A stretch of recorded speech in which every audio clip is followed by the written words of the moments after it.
Hello दोस्तों, भारतीय share बाजार के फेमस इन्वेस्टर रमेश दमानी ने CNBC TV18 को दिए गए एक इंटरव्यू में कहा कि भारतीय बाजार में टेक्नोलॉजी और पब्लिक सेक्टर की कंपनियों यानी कि PSU स्टॉक्स में काफी दम नजर आ रहा है। रमेश दमानी के अनुसार डिफेंस और रेल शेयर भी इन्वेस्टर्स को बड़ी कमाई करा सकते हैं। उन्होंने एक्सेप्ट की कि उन्होंने खुद भी PSU स्टॉक में ज्यादा इन्वेस्ट कर रखा है। उनके अनुसार तमाम PSU कंपनियों का कारोबार काफी अच्छा है। तो चलिए दोस्तों, आज के वीडियो में हम भारत के 5 डिफेंस PSU स्टॉक्स के बारे में बात करते हैं। दोस्तों वीडियो पूरा देखिए, हमने ये वीडियो काफी रिसर्च करके बनाए हैं। डिफेंस सेक्टर में भारत दुनिया के बड़े बाजारों में से एक है। सरकार का पूरा ध्यान इस सेक्टर में आत्मनिर्भरता को बढ़ाना है। मेक इन इंडिया कैंपेन में डिफेंस सेक्टर एक इम्पोर्टेंट रोल निभा रहा है। बीते कुछ दिनों में आपने देखा होगा कि भारतीय सेना को कई हथियार दिए गए हैं जो पूरे तरह से स्वदेशी तकनीक पर आधारित है। INS विक्रांत इसकी सबसे बड़ी नजीर है। दोस्तों भारत दुनिया में तीसरा ऐसा देश है जो डिफेंस में सबसे ज्यादा खर्च करता है। भारत GDP का 2.15% डिफेंस में खर्च करता है। भारत सरकार ने लक्ष्य तय किया है कि 2025 तक भारत डिफेंस सेक्टर में $25 बिलियन एक्सपोर्ट करके कमाएगा। इसमें $5 बिलियन एयर स्पेस के सेक्टर से जुड़े हैं। भारत को डिफेंस सेक्टर में आत्मनिर्भर बनाने के लिए देश में 2 डिफेंस इंडस्ट्रियल कॉरिडोर्स बनाने का ऐलान किया है, जिसमें एक उत्तर प्रदेश में बन रहा है और दूसरा तमिलनाडु में। दोस्तों डिफेंस सेक्टर में भारत को आत्मनिर्भर बनाने के लिए कई कदम उठाए जा रहे हैं। इन कदमों का नतीजा दिखने भी लगा है। भारत की डिफेंस इंडस्ट्री को बढ़ावा देने के लिए फाइनेंशियल ईयर 2021 टू 2022 में डिफेंस मिनिस्ट्री ने देशी कंपनियों से 64% खरीद का लक्ष्य तय किया था। डिफेंस मिनिस्ट्री ने इस लक्ष्य को न सिर्फ पूरा किया है बल्कि उससे ज्यादा खरीद की है।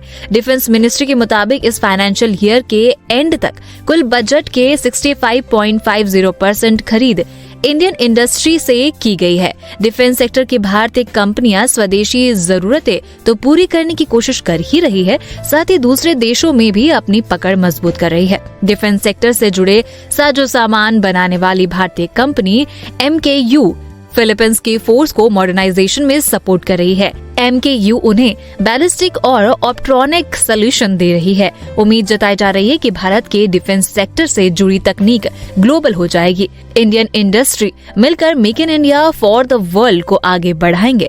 फिलीपींस ने हाल ही में भारत से BrahMos anti ship variant supersonic cruise missile के लिए डील भी की है। तो दोस्तों अब आप समझ ही गए होंगे कि इस सेक्टर में कितनी ज्यादा ग्रोथ की पॉसिबिलिटी है।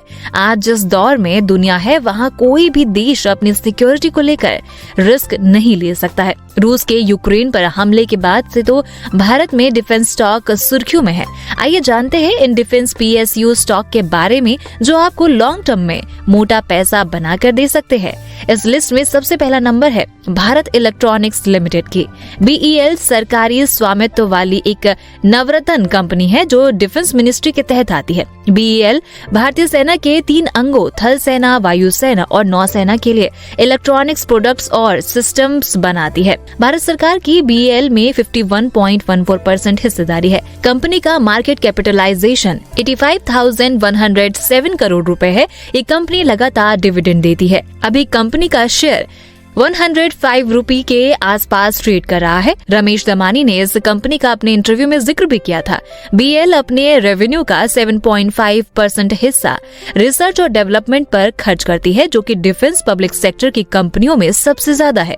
दोस्तों medical equipment manufacturing, homeland security, railway के ऑटोमेटिक टोलिंग गेट और स्मार्ट सिटी BEL के फोकस एरिया है। इसके लिए 300 से 500 अरब रुपए के कैपेक्स की जरूरत होगी, जो आगे बढ़ भी सकती है। कंपनी को दिल्ली मेट्रो से ट्रायल ऑर्डर भी मिला है, जो बड़े ऑर्डर में तब्दील हो सकता है। दोस्तों अब बात करते हैं दूसरे नंबर की कंपनी की, जो है हिंदुस्तान एरोनॉटिक्स लिमिटेड यानी HAL की।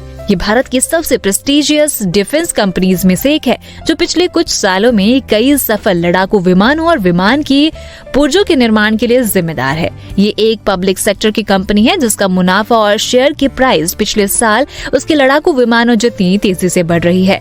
कंपनी के तेजस एयरक्राफ्ट और हल्के लड़ाकू हेलीकॉप्टर्स जैसे प्रोडक्ट को भारत की सेनाओं के अलावा मलेशिया, ऑस्ट्रेलिया और अमेरिका जैसे देशों में भी पसंद किया जा रहा है, जिससे कंपनी को इन प्रोडक्ट्स के लिए बड़े ऑर्डर मिलने की उम्मीद बढ़ रही है। इसके अलावा भारत दुनिया का दूसरा सबसे बड़ा मिलिट्री और तीसरा सबसे बड़ा डिफेंस खर्च करने वाला देश है। उम्मीद है कि भारत की डिफेंस सेनाओं की तरफ से की जाने वाली खरीद में HAL को सबसे बड़ा हिस्सा मिलेगा। इसके अलावा HAL भारतीय डिफेंस फोर्स की जरूरतों को पूरा करने के लिए खास तरह के जेट एयरक्राफ्ट बनाने पर काम कर रहा है।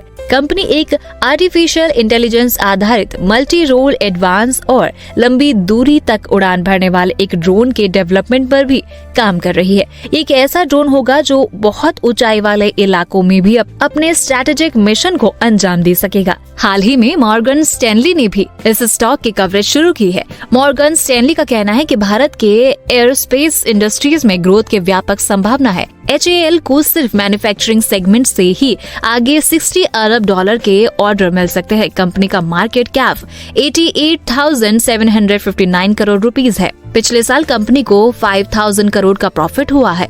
साथ ही इस कंपनी की अपने फील्ड में मोनोपोली है, क्योंकि भारत में कोई ऐसी दूसरी कंपनी नहीं है जो एयरक्राफ्ट बनाती है।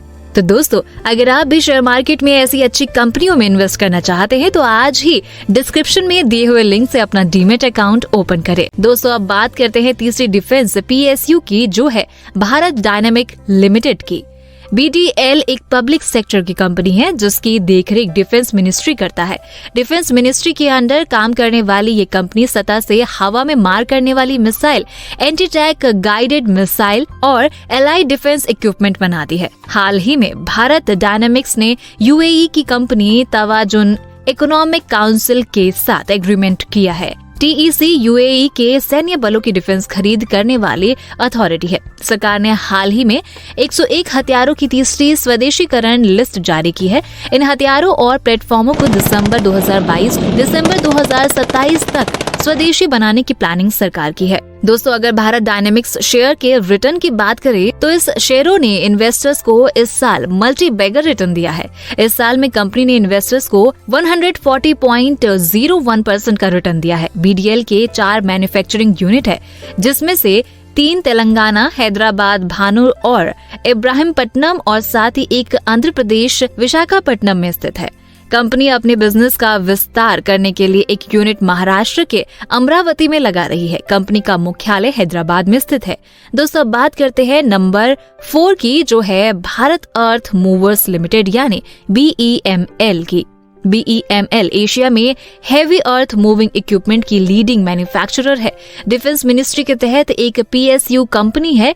ये एक मिनी रत्न कैटेगरी 1 की कंपनी है जो 3 अलग अलग बिजनेस एरियाज में काम करती है, जो है माइनिंग, कंस्ट्रक्शन, डिफेंस, एरोस्पेस और rail metro projects. Heavy machine बनाने वाले इस कंपनी के प्राइवेटाइजेशन का प्रोसेस चल रहा है।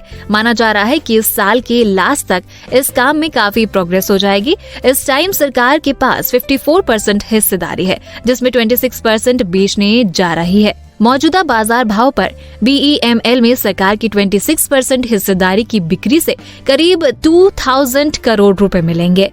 इस कंपनी का मार्केट कैप 6198 करोड़ रुपीस है। कंपनी का लास्ट ईयर 128 करोड़ रुपए का प्रॉफिट हुआ है। बॉर्डर एरियाज में जो सड़क बनाने में काम चल रहे हैं, उसमें इस कंपनी का बहुत ज्यादा इंपॉर्टेंट रोल है। दोस्तों, अब बात करते हैं नंबर 5 और लास्ट डिफेंस PSU की, जो है Mazagon dock ship builders limited. Submarine और वॉरशिप बनाने वाले Mazagon dock ship builders defence क्षेत्र की बड़ी कंपनी है। ये सबमरीन और वॉरशिप की मैन्युफैक्चरिंग करती है। भारत में नौसेना के लिए ये वॉरशिप बनाती है। कंपनी की कुल मार्केट वैल्यू 16,541 करोड़ रुपए है। कंपनी के एक शेयर की प्राइस इस टाइम करीब 780 रुपीस के आसपास है। ये देश की सबसे पुरानी कंपनियों में से एक है। कंपनी की स्थापना 1934 में की गई थी। कंपनी ने अपने इन्वेस्टर्स को फाइनेंशियल ईयर 2022-23 के लिए 10 रुपीज फेस वैल्यू स्टॉक के लिए 9 रुपीज 10 पैसे यानी 91% इंटर्म डिविडेंड का ऐलान किया है। डिफेंस सेक्टर की ये कंपनी लिस्टिंग के बाद से इन्वेस्टर्स के लिए रिटर्न मशीन साबित हुई है। महज 1 साल में इन्वेस्टर्स के पैसे 3 गुना हो गए हैं। मझगांव डॉक शिप बिल्डर्स का सितंबर 2022 क्वार्टर में कंसोलिडेटेड नेट प्रॉफिट 58% उछलकर 213.90 करोड़ रुपए हो गया है। इस PSU कंपनी का ऑपरेशनल रेवेन्यू 8.42% बढ़कर 1,700 702.36 करोड़ रुपीस हो गया है, जो पिछले साल के समान क्वार्टर में 1570.11 करोड़ रुपीस था।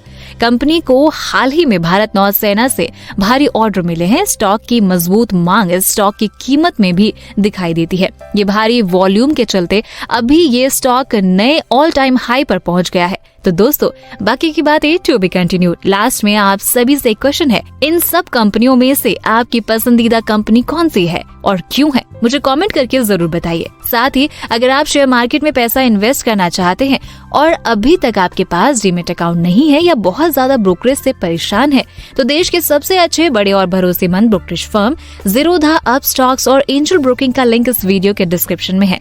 आज ही अपना डीमैट अकाउंट ओपन करें, जहां पर आपका ब्रोकरेज मैक्सिमम 20 रुपए से भी कम लगेगा। इतनी चीपेस्ट ब्रोकरेज रेट और सेफ्टी और कहीं नहीं मिलेगी। तो दोस्तों, वीडियो पसंद आया तो लाइक का बटन जरूर दबा दें और हमसे जुड़ने के लिए एफर्टलेस जीके को इंस्टाग्राम पर जरूर फॉलो करें और ऐसे ही काम की बातों के लिए चैनल को सब्सक्राइब करें।